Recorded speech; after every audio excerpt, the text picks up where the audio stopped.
Welcome to Friday Night Lights on Fox 12 Oregon, presented by Pacific Office Automation. 9 weeks down, how many more to go? Seeds and brackets are the name of the game now after this regular season finale of Friday Night Lights. Rivalries, bragging rights, titles abundant.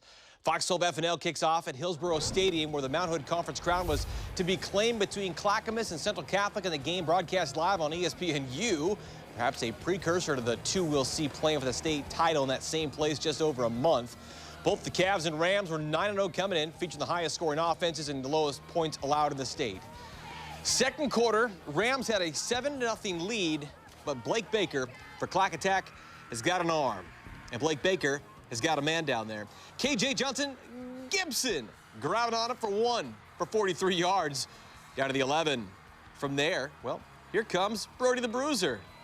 Brody Crowley from the 4 for 6. Evens it up at 7-7. Final play of the second quarter. You know Coach Pine had something good dialed up. Crew Newman, Riley Williams into halftime. Feeling good about what they just did there. 14-7 CCHS on national TV and here on little local TV too. Third quarter, Ellis Bynum doing his thing. Kind of Spider-Man out of the pack. Pops out and weaves it down 29 yards. Ram tough, 21-7. Fourth quarter now, same score, same kids. Newman, Bynum, you better run. Amazing stuff here as the 2022 class kid. The Mount Hood Conference champs again, 28-yard score, a three-peat for Central Catholic, 38-7. That should lock them up now, a top 4 seed, and guarantee home playoff games through the quarterfinals. Pacific Conference title night along Wagon Way. Sherwood, Liberty, both were 4-0 in league play. Something had to give at Liberty High. Opening kickoff, you better be rolling. Sherwood's Nolan Scott beams it up. Rally the posse, the little zig, the little zag, and go all the way up. Bowman into the early lead. The Falcons would avenge. They averaged 44 points per game, second most in 6A, and Hero Diamond did it again. Ethan Jones coming through Kevin Lund's camera. TD for EJ was 7-6. Still in the first, Sherwood gets it right back though. Seth Glenn, easy rider. Nice block in the front too. Sit back and feel that cool night breeze. Glenn, a 31-yard score, made it 14-6 Bowman. Still first quarter. Glenn, shorter distance, same meaning, 5 yards and in. Sherwood won this game in the spring. They would win this one too, but up for more from Liberty here. Michael Campos gets it going for a 13-yard touchdown, but Sherwood wins the shootout in the conference, 49-39. Bowman last won league in 2018. Good luck to both sides in the postseason. 4A Greater St. Helens League title night for Vancouver's McKenzie Stadium. Union, Camas, you know it's good. Scoreless into a busy second quarter. Papermakers up a field goal, but Union would swipe the lead. Jaden Jones in from the 1, made it 7-3 for UHS. The Titans would get the ball back, but on their own 1. The cruel trick, Camas recovers. On the 6 would equal another 3. Late second, 7-6 Union then. Papermaker defense coming to life right out of the tomb. Off one set of hands to the next, Sam Spear, but nothing comes of it. But here's Union again, and here's more Camas D. Mark Thorkelson catch it for the pick and turn it up inside the 25-yard line. That would set up this. Taylor Yanni, so good this season. The quick pass on the far side to Sam Stark, 15-yard score, 12-7 Camas at halftime. Third quarter, Union on its own 6, rolling and getting rocked. Jairus Phillips, the sack in the paint for the safety dance. Mitch Radigan would have to leave the game, though, and after more John Schultz running and field goal would be 17-7. No comeback from the Titans. Camas, another league title, 17-7. The first as interim head coach for Jack Hathaway takes a bath there. The PE teacher took over for John Eagle, who left an assistant coaching gig, of course, at Portland State. Camas and Skyview head to the playoffs from the GSHL. It was a little different at first, and then things just kept going smoother and smoother each week, and we found a rhythm, and yeah. You know, we started off with a lot of tough games, and those games prepared us for this moment right here, and it feels good to be league champs. You know, you got kids, our players deserve it, man. They work hard every single day, so it's truly a great win for us, and the next game's the most important one from here on out. Yeah, the WIAA 4A State Championship will be December 4th at Mount Tahoma in Tacoma. Some weeks, the big game picks itself. Others, like this one, you throw a dart, can't go wrong. Fox Soul's Craig Burnback stayed dry at the Battle of the Lake. Craig, after LO dropped its first game of the season at home to Westland a week ago, Lake Ridge was home to muddy those waters in that Three Rivers League. Of course, a huge rivalry there. Yeah, Nick, and we thought we might have some drama in this one, maybe even a nail-biter, but Lake Oswego was having none of that as they continue their dominance against their neighbor as they take down Lake Ridge and own the lake for the 9th straight time. Lake Oswego came running onto the field here at Lake Ridge, and they never really stopped running. First, it was Jack Lane finding a lane into the end zone from the 2, 7-0 Lakers. Next up, Gabe Olvera, who's not tall, but he plays huge. That's his first of 3 touchdowns on the day, and it was 14-0. Then we learn that there is justice in the world as Justice Lowe grabs the lane pass to make it 21-0. It's 28-0 when Lake Ridge finally finds the end zone on this Danny Johnson short touchdown run. But Lake-O, they're up 28-6 at the break. Second half now, as my 4-year-old son Isaac likes to say, if you like a song, put it on repeat. That's what Lake-O does as they go back to Olvera for the backbreaker. And Lake-O wins the battle for the lake. Your final here, 42-21. How does this one feel? This feels good, yeah. We really bounced back from last week, and this just feels incredibly good for us. Playing Lake Ridge, it means more, doesn't it? Yes, it means a lot to us, and we just had to prepare this whole week and came out and did what we had to. Is this how you want to head to the postseason? Yes, this is exactly what we needed. I think this is a huge momentum boost, and this is just going to push us even farther.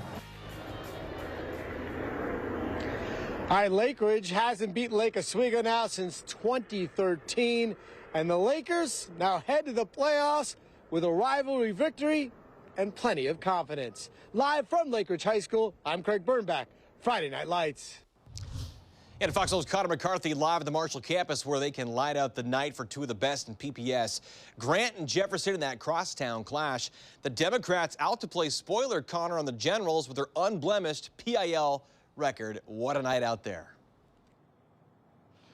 Yeah, Nick, what a night it was. I mean, I'm cold right now, but earlier this evening I was sweating because this game was so close. You know, tensions were high between these 2 rivals as the Generals and the Democrats battled it out. But after 10 years, the Democrats kept the Generals from reaching a conference title and a win.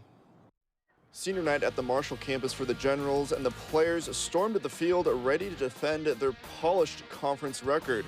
It looked promising for the Generals in the first quarter, with wide receiver Max Von Arx putting them on the board. But the Dems kept the energy high. The second quarter opened 7-0, Generals leading. Dems quarterback Dondre Fair crossed the end zone, but the Dems couldn't score that extra point. The Dems kept the pressure on throughout the second quarter. Jefferson High scoring again, then intercepting a pass, with the first half ending 7-12. The fourth quarter lighting up with the Dems quarterback pulling the Dems ahead with another touchdown, but the Generals trying to battle it out with 2 more touchdowns. But the Dems held their line. A failed 4th down conversion by the Generals in the red zone sealed their fate. The Dems beating the Generals 26-20. I feel like together we play whole as a team. There's no heroes. Everybody played their role. We took what we can get. We moved slowly and just made progress in 16. Well, Nick, Grant High School will be going to the postseason this season. And when it comes to that conference title, it all depends on how well Roosevelt High School did against Lincoln this evening. Live in Southeast Portland, Connor McCarthy, Friday Night Lights. You know you can produce it that way, too. Roosevelt's 1 league loss came on a denied 2-point try for the win in OT with Grant 2 weeks ago. The Lincoln Cardinals logged on to try and fly with the Rough Riders. Halftime, Roosevelt leading 20-7. Quick on the ball they go. Amara and Kelly feeds Lendale bets. Make a wager, walk the cash in, and cash in those chips for the PIL championship. 26-7. Roosevelt banging the drum all night. Kelly tossed it up to Jackson Flatner, hauls it in. 34-7 after 3. 5 minutes ago, Lincoln never out to roll right over into the trick-or-treat bag, but Mom doesn't allow the fun to be had. Mike Keys-Fesser, INT at the 30. 34-7. The Velt pulls down a share of the PIL title, and the playoffs are next on the marquee. Fox 12 in the capital city, 7-1. West Salem, 6-2. Sprague. Titans out to run the table in the Mountain Valley Conference. West Salem can run and attack. Johnny Withers, the first down. But David Sherman would have bow up for the Olympians and down by 20 with a tackle forced to field goal there. That'd be a successful attempt by Jeremiah Pinkerton. That's the good life. Pinkerton can kick and Pinkerton can pick. Jeremiah on defense for the interception. Love to see that kind of situation in an evening for one kid, huh? And give it back to the offense as Hudson Gierdich would giddy up for the Titans soon after. A 25-yard score, a 30-point blanking. West Salem's 6th straight victory against their crosstown rivals. Both are now playoff bound. Fox 12 with the Cherry City Clash. North Salem McKay playing for bragging rights in the 3rd place spot in the 5A NWOC. Vikings set sail first. That's Jarek Wangler on the voyage. Mimi likes it. 18-yard score. McKay compounded 2. Justice Anthony leveled the decision. 5-yard touchdown for the Royal Scots. Then the Red Gloves comes to hunt. Ooh, White Gloves tonight for Josiah Davis, the Punisher. 26 yards in, took a goal line stand in the weighty moments for North to capture that sweet 6th victory, 21-18. McKay, though, with its best season in a decade. Also tonight in the 7-mile war, Scappoose over St. Helens, 56-14. Air 12 in Cougar Country, unbeaten Wilsonville. 7-1 Canby, separated by 5 miles for the 5A Northwest Oregon Conference Championship. Chase Hicks with all kinds of time to survey and select. Jack Johnson on the crosser making banana pancakes. Tough yards after catch. Then in the final minute of the scoreless opening quarter, Hicks to Nix. Nick Crowley. Those touchdowns made it 7-0. Second quarter, how about Wesley Herr gonna go for a ride on the rodeo? Cage the Cougs, rip it, and ride it. Callan Guttridge going surfing. You take your car to work, I'll take my board. Taking a hit in the blue for the fumble recovery TD2. Wilsonville, a perfect champ again, 38-12. Canby, 7 wins, the most for the Cougs under Jimmy Joyce in 8 years. Air 12 about for a Kawapa League championship. Tilt there, Tillamook and Banks up above in the mud and the muck until they do it in Main Street, USA. Cooper Goebel, Jack Lyda, the touchdown, 42-13. Banks has won 19 consecutive now league games and another 3rd straight Kawapa League title under Duck alum Cole Linehan. Also, Estacada over Crook County, the Tri-Valley Crown, 52-34. Over the Three Rivers League and through the woods for rivalry night in Tigard. 7-1 Tualatin have state title hopes. 3-5 Tigers treating this like a championship opportunity. Second quarter, Jackson Jones up 21 points. All signs point to yes. The Magic 8 ball. Malik Ross, touchdown to Tualatin. For Tigard, Cameron Masters-Doble, learning on the job, of course. Tiger going to step up in the pocket, pull out some change, and spread it around to Elijah Jackman. 49-13, Tualatin in the end. Also in the TRL, Westland won that battle for the bridge, knocking off Oregon City 41-8 for a share of that TRL League title with LO. Air 12 at Cronin Field, Jesuit came in with a piece of the Metro League title, going for the outright championship against a hungry Sunset squad who snapped a 26-game skid in the rivalry during the spring season. Third quarter, you can run on them. Ground Rincon, Michael Rincon, an ankle tackle saved the score.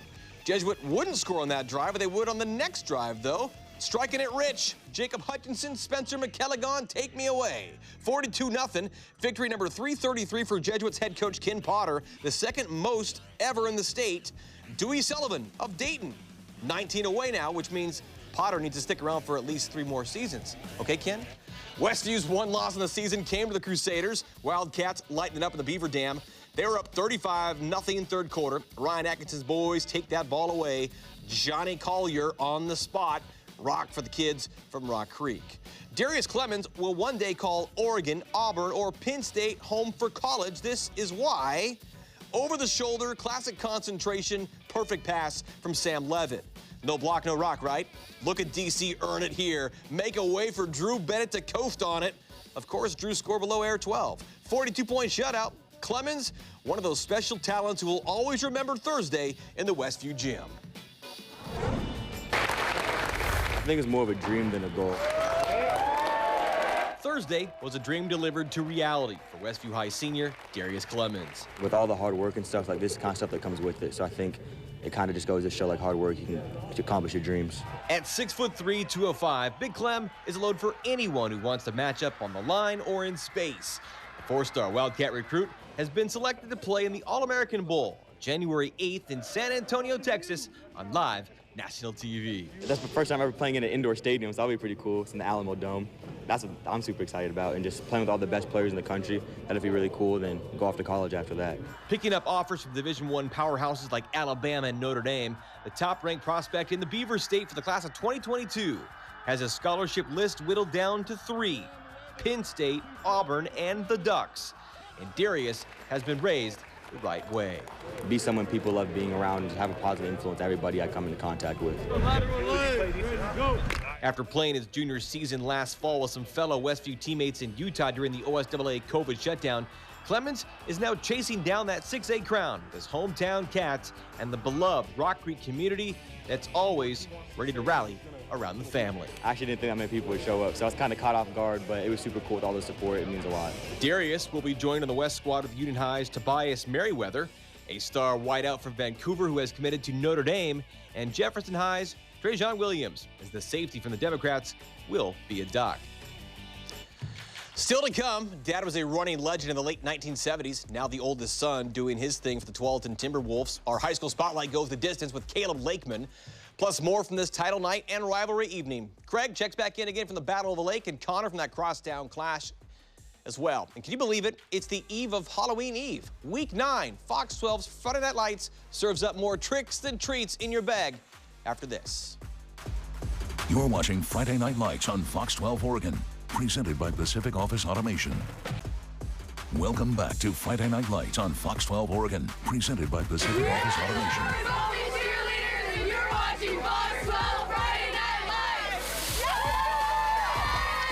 This week's Spotlight is all about family in the fast lane. Tualatin's Caleb and Aaron Lakeman finished atop the Three Rivers League District meet this week, just like in the fall. The Lakeman brothers placed first and second yet again. Tualatin's Caleb Lakeman takes his running rather seriously. I just love like pushing my competitors also to see who has more in the tank, I guess, and see who has more guts. Track in the spring, cross country in the fall. A pandemic won't stall the state meets during this senior lap for the class of 2022. I'm definitely, I feel like, in contention to win, and it's really exciting that like COVID isn't like getting in the way, I guess, this year as much. So I'm really excited to have a state meet this year. The 18-year-old Timberwolves senior is part of the National Honor Society, Young Life, and the Tualatin swim team, along with his 13 months younger brother, Aaron. We do pretty much all of our training together, and it definitely gets heated sometimes, but I'm really glad and grateful to have him. While Aaron chases down his big brother's school records in the 1,500 meters and the 5K, Caleb is aiming at his dad's high marks. His success in high school has kind of like been like a goal for me to achieve every single year, I guess. So kind of like a barrier that I'm like hopping over every single year. Dirk Lakeman started at South Eugene High and owned the OSAA record of the mile for nearly 3 decades until future Olympian Galen Rupp came along in 2004. When's the last time your dad challenged you in like an 800 or a 1500 out here? Oh man, I think I was like 10 years ago or something. He can't, it's kind of bad, but he can't really run because of his knees. It's the health of the human body that intrigues Caleb, who has narrowed down his university education and Division I level competition down to 5 potential suitors for his brains and his wheels. I'm definitely looking to study like human physiology, something in that field, I guess, or maybe even nursing. We'll see, but yeah, I'm definitely looking for like a good team culture and then also like really good academics. 3, 4.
watching Friday Night Lights on Fox 12 Oregon, presented by Pacific Office Automation.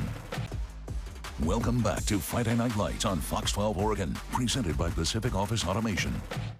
Well, Fox 12's Craig Bernbach took in the Battle of the Lake and got in the early Halloween spirit with the Pacers cheer squad.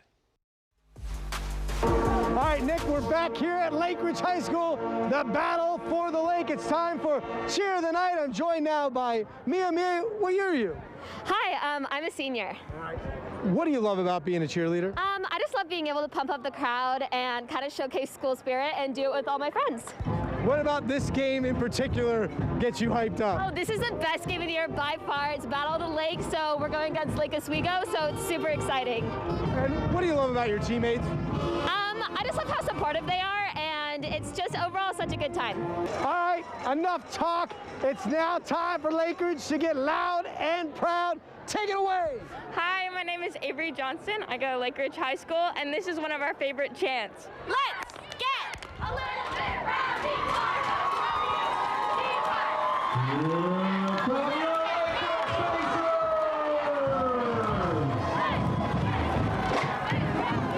All right, so the road team won there, the road team won here. Not only the biggest rivalry game of the season for Grant, but also senior night and homecoming. While Roosevelt stole the finish, Fox 12's Connor McCarthy shares the good around the game for the Generals.